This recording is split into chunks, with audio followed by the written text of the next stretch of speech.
el tema del consenso, porque es que piensen ustedes que cuando vemos todos estos grupos con diferentes intereses, esta articulación, piensen ustedes que también durante estas reuniones pues tratamos de buscar esas alianzas que les mencionaba, es decir, sentarnos a la mesa en bilaterales con diferentes grupos. Y recuerdo mucho una reunión con Cristiana durante las negociaciones del Acuerdo de París en que ella nos decía, mire, sí, reúnanse, esas bilaterales son vitales, ustedes tienen que conversar entre ustedes, o sea, estos grupos que veíamos ahora, ustedes tienen que dialogar entre ustedes, pero yo sé que lo que más les cuesta trabajo es sentarse con aquellos con los que tienen menos afinidad. Y era verdad, nos hizo abrir los ojos sobre el tema que sí, que nosotros teníamos muchas reuniones con, no sé, con países con las que compartíamos posiciones, pero de ahí a sentarnos a la mesa con aquellos con los que veíamos o percibíamos o creíamos que no había ningún punto en común era imposible y es donde está el esfuerzo, es decir, si yo soy ILAC, tratar de acercarme a los LMDCs o tratar o si soy LMDC, tratar de acercarme a los europeos o si soy, en fin, lograr como como atravesar esa barrera para lograr ese consenso del que les hablaba, que básicamente, recuerden, es el fin último. Esta diapositiva se refería a eso, a identificar, bueno, quiénes son mis aliados, también con quien no tengo posibilidades de aliarme, pero debo tratar de todas maneras pues con respeto y tratar de ver dónde puedo lograr una línea en común con esos países. Entonces, ¿por qué hago tanto énfasis en esto? Porque repito, cuando ustedes vayan y estén viendo eso y no entiendan y este caos, entiendan que es que hay muchos intereses de muchas formas diversas, hay alianzas, hay consideraciones que hay que tener en cuenta y que tal vez no siempre son aparentes para todo el mundo.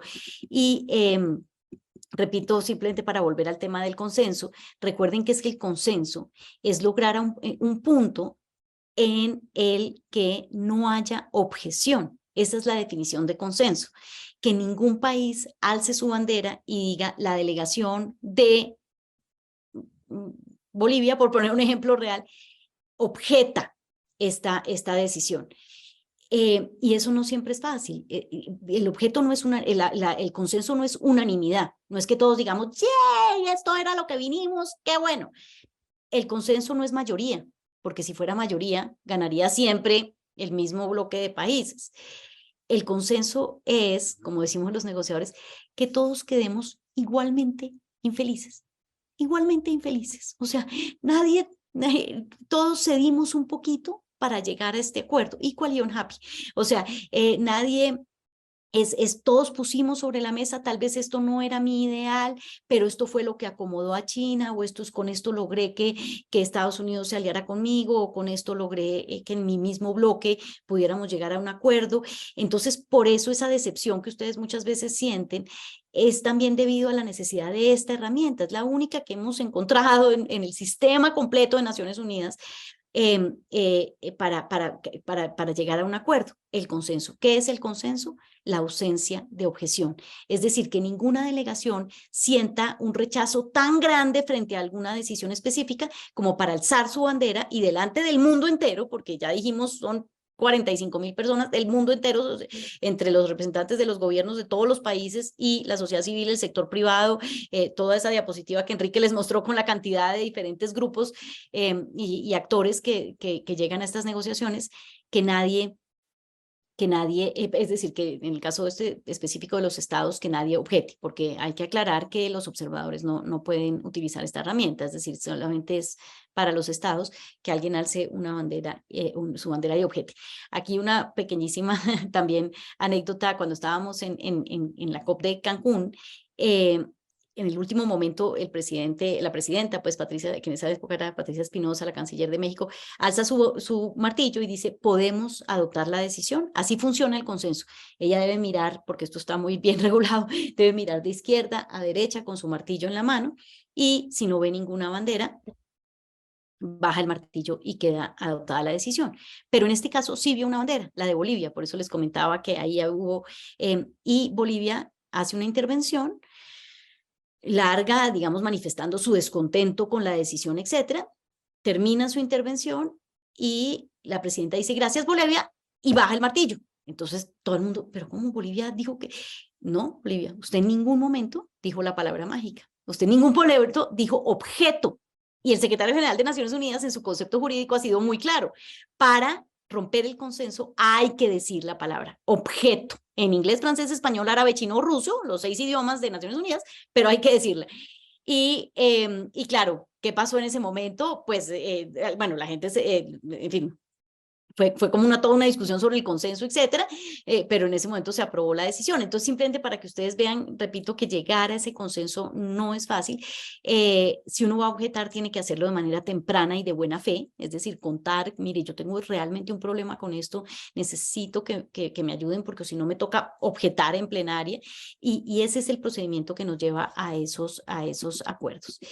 Y ya para terminar, como esto es sobre los actores y sobre las dinámicas entre países, piensen ustedes que, y esto es muy básico, pero pues es importante que te lo tengan presente, que el sistema de Naciones Unidas tiene 193 países miembros. Solamente hay un estado reconocido, un estado que no es miembro de las Naciones Unidas, y es la Santa Sede.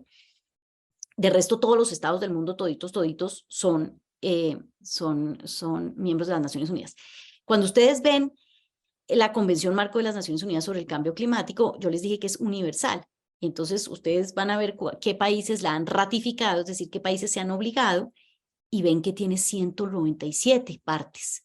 Pero ¿cómo? Si ella nos dijo que son 193, ¿de dónde salen los otros 4? Entonces, para que tengan claro que además de los 193 países miembros de las Naciones Unidas, se ha permitido la ratificación, es decir, que se ha permitido que se obliguen las islas Niue y las islas Cook, que son 2 islas que son parte realmente de Nueva Zelanda, pero que para cambio climático dijeron queremos tener nuestra silla, queremos ratificar como independientes, y entonces ahí tenemos 195. La Unión Europea, que además de sus 27 estados, también ratifica como Organización de Integración Económica Regional, o sea, como Unión Europea, ahí tenemos 196, y desde el 2017 se ha permitido la ratificación de Palestina. Ahí sí, la verdad, no tengo una explicación jurídica para eso porque la convención es muy clara que es abierta a los estados miembros de Naciones Unidas, y como ustedes saben, no todos los estados reconocen a Palestina como un estado. Entonces, pero esa es la razón por la cual ustedes ven 197. Y este tema Enrique lo abordó en detalle, entonces simplemente lo quiero mencionar. Si bien los estados son los únicos obligados por los tratados, es decir, el sujeto de la obligación, y aquí se me está saliendo la abogada que hay en mí, pero el sujeto de la obligación, cuando ustedes ven el Acuerdo de París, dice las partes deberán hacer esto. Son los estados, las partes son los estados que han ratificado. No obstante, en esta negociación, los actores no gubernamentales, los observadores, cada vez adquieren más preponderancia. Ustedes cada vez tienen un mayor rol en estas negociaciones. Si bien todavía subsisten algunos de esas limitaciones que Enrique les contaba, que no pueden acceder a ciertos grupos de contacto, que tienen que saber cuándo van, quién soy yo, de dónde vengo, a dónde voy, es decir, si soy un observador, si soy un estado, si soy una organización de Naciones Unidas, en fin, es decir, hay que tener claridad sobre estos aspectos cuando ustedes vayan a esta reunión, y no, lo que sí tienen que tener claro es que a pesar de ese énfasis que hago en que los estados son los que se obligan bajo los tratados, en cambio climático sí hay un espacio cada vez más preponderante y un marco para la acción de la sociedad civil y de actores como ustedes. Entonces, por eso la importancia de que estén aquí, de que participen en esta capacitación, y de que, como les decía Enrique tal vez la vez pasada, tengan muy claro, bueno, yo quién soy en este proceso, puedo entrar a este grupo, puedo no entrar, cuál es mi rol, qué es lo que quiero hacer, qué quiero obtener de esta participación aquí, cómo va a ser mi interacción con el delegado gubernamental de mi país o de otros países. Es decir, son reflexiones que los invito a hacer en el contexto de este curso.